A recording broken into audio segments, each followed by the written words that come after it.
Greetings and salutations, my beautiful people, and if you're here, then you've discovered, as of whenever I upload this video, my brand new channel. And for that, I must congratulate you. You should give yourself a huge pat on the back. Unless, of course, you came here from the video on my main channel, which means that's not really impressive. Anyway, hello, and yes, this is the Caddy's secondary channel called Caddy's Conundrums, where anything I want to make that I feel that does not belong on my main channel is made. It'll be a mishmash of vlogs, initial thoughts, movie reviews, musical covers, drumming, Q&As, all sorts. I know, it's pretty exciting. Anyway, I figured that I'd kick off this channel by answering to a very highly requested video idea, and that was with a small tour of where the magic happens. My room, that is. Originally a garage, my room came about after I needed more space as my collections and gadgets expanded, so we converted it into a bedroom, and to be honest, I'm eternally grateful for that. However, I did have to paint all of this with 3 layers of white. All the nooks, crannies, fucking everything. It did take about 3 or 4 days, but at the time I was about 16 or 17, so you can't really blame me for that time. Anyway, let's go and see what we can find. I will just say that this might not be anything that special because my room isn't as big as some people have thought to believe, and I actually have displayed all of it in most of my videos combined, so if you're disappointed, nah. I'm going to start by my window over here and move anti-clockwise, so there are a few of my props used for my videos just on the windowsill because I'm a messy fucker, and I also have the coolest drinks coasters in the world on here. Oh yeah, and whenever I'm playing a game, this pitch blackout blind is pulled down for the full effect. This is where I sit. Isn't that exciting? Oh, and I also sleep there, so that's fun. Moving on, here is one of my speakers from my 5.1 surround sound and a randomly placed Abbey Road sign up there, and on the wall here, there are these 2 guitars. One of them is a not too shabby Yamaha acoustic, which I got for pretty cheap, and the other is a piece of shit Westfield bass, which was actually found in a dump. I said I'd take it back home and try fixing the action and the amp jack and everything, but fucking seriously, it's actually unfixable. Well, I got it for free, so I don't know why I'm complaining. Moving on, here is my favorite poster that I've ever received in my life, which was from the interview that I, Did You Know Gaming, and VG Facts did with Just Add Water and Oddworld Inhabitants, and I just had to encase it in a glass frame.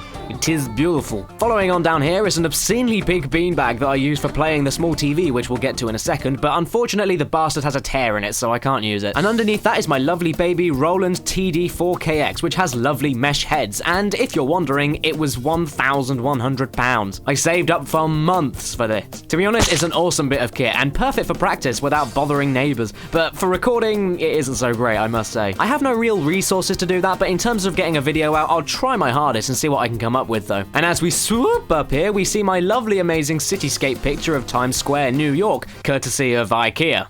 Bitch. And underneath that towering beast is my PC. We have this Samsung something monitor, a HP something monitor, an Audio-Technica AT2020 USB microphone, and Logitech something speakers. The PC itself is an Advent, which UK people will know is an exclusive PC World / Curry's brand, and no, I didn't build it myself because it does everything that I need it to, and it was pretty damn good for the price of what you get in there. Just in case you're wondering, and to save myself a lot of needless comments, it was about £600 and has a 2TB hard drive, Windows 7, an i7 processor at 3.4 GHz, lots of card readers and ports and outputs and an AMD something or other graphics card. But all I know is that I can edit and render really damn quickly and play games flawlessly at maximum graphics. Don't need any more than that. As for what I edit with, I'll save that for another video.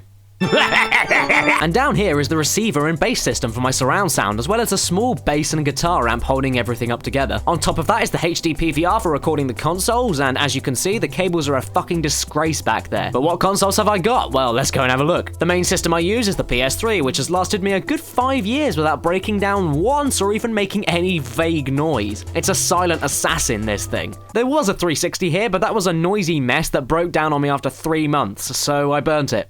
Literally. Next to it are the PS2 and Xbox, then preceded by the GameCube and Super Nintendo, then preceded by the NES and N64. Oh, and back there is my giant Yamaha keyboard thing. But I hear you asking about the whereabouts of the PS1, and well, that is just down here, next to the printer, of course. But behind this fucking mess of wires, and what the hell are you doing here, Scrooge? And get the fuck out of here, person! There is a Sega Saturn, bless its little cotton socks. And underneath the PS1, veiled by a table mat, is my beloved Atari 2600 and even a Mattel Intellivision, which I do even have the original boxes for. Thank you, Father. Oh, and over here is where I keep all my controllers, accessories, and all that nonsense. And somewhere in there is a Game Boy Advance. I don't know where. Oh, it's in that. Yeah, it's probably in that. And all of this is on top of the poor, suffocated Sega Genesis. I know it's a Mega Drive in the UK, but I think Genesis does sound cooler. By the way, if you're in the UK driving and need car insurance, use comparethemarket.com to get your car insurance, because seriously, you get one of these adorable things. Some of the consoles here are hooked up to the smaller VHS TV over here with PC speakers, and some of them are hooked over to my 42-inch LG Smart TV. It all depends on the generation of the console, I guess, and the ease of which to record them with. Over here are very little books because I don't read, a clock which has a broken alarm, and behind that was my design and technology coursework from about 6 years ago when I was 13. We all had to make a money box from scratch and do all the paperwork surrounding it, so I decided to theme mine around Super Mario. I'm actually quite proud of this. It's one of my very few things from school that I'm actually quite happy that I did, apart from most of my music stuff. Over here is a cupboard. And the light for my room is controlled by this awesome Gibson dimmer switch underneath a little signed bit of paper from a band called The Answer. And some of you may know them as AC/DC's warm-up band for the Black Ice Tour in about 2010. But weirdly enough, the lead singer, Cormac, is actually my second cousin. Or third cousin? Oh, he's one of my cousins. I'm dumb and I'm no good at family branches and terms. Leave me alone! And down here are some Paste 2002 cymbals, and by the by, they are gorgeous. If only I had a real drum kit to fit in here. And up here is where most people tend to look first off when stepping into my room. Going up this shelf from the bottom, my PS1 games are all here. Classics, terrible ones, and even my favorite PS1 games ever. Due to the lack of space, my Atari 2600 cartridges and my PS Vita games all have to kind of share a mess. And on to the left from here are some Sega Saturn games featuring such classics as WWF in Your House. Yeah. And actually a strange amount of sports games are here, and I never ever play sports games. All of these games here actually came in a lucky box that I got along with the original boxed console for Christmas once, so this must have used to belong to someone who was a huge sports fan. Since I never play sports games, that's kind of a shame, I suppose. Moving on are the Intellivision games, which then move on to the GameCube games featuring... Oh my god, this is scary! This then lovingly pans onto the PS2 games, many of which I really loved as a kid. And then this goes on to a small amount of boxed PC games. There are a few classics in there though. Not that one though! And from there on are some Wii games, even though the Wii is in the living room, and then some... printering? No.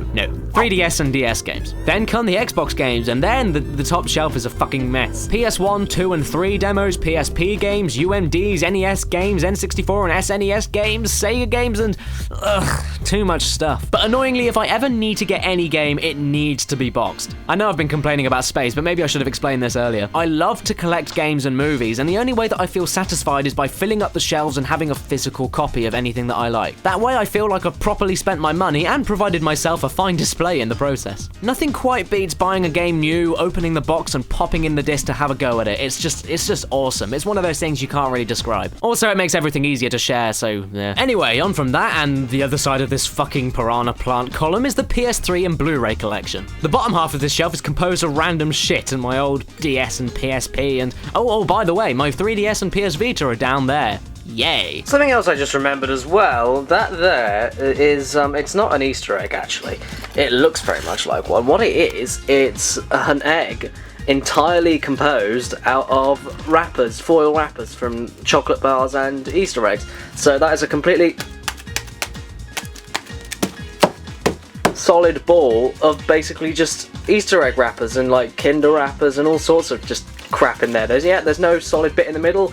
Started off as just a little screwed up bit of Easter egg wrapper, and then it just kind of grew to this. If you undid all that, you will see nothing solid in the middle. It's all just wrappers. Anyway, loads of PS3 games are present here, and yes, like all of those games earlier, they're all in alphabetical order, and I don't actually get why some people make fun of me, or why people don't actually do that anyway. How easy is it just to say, hey man, hey, what do you want to play? Oh, well, Bioshock, oh, okay, A, B, Bioshock! It's so easy, guys! Stop calling me names over that, because I cry when you do that! And up here are the Blu-rays. Yes, there's a lot of them. I'm a bit of a film buff, I must say. And this isn't even all of them, because a friend has actually currently borrowed a lot of them for some media homework from me, so yeah, there would be a little bit more here. Just remember that. Oh yeah, also, if you just move the didgeridoo out the way and open up the lovely case underneath my film and PS3 stuff, you'll see in the case my Fender Telecaster.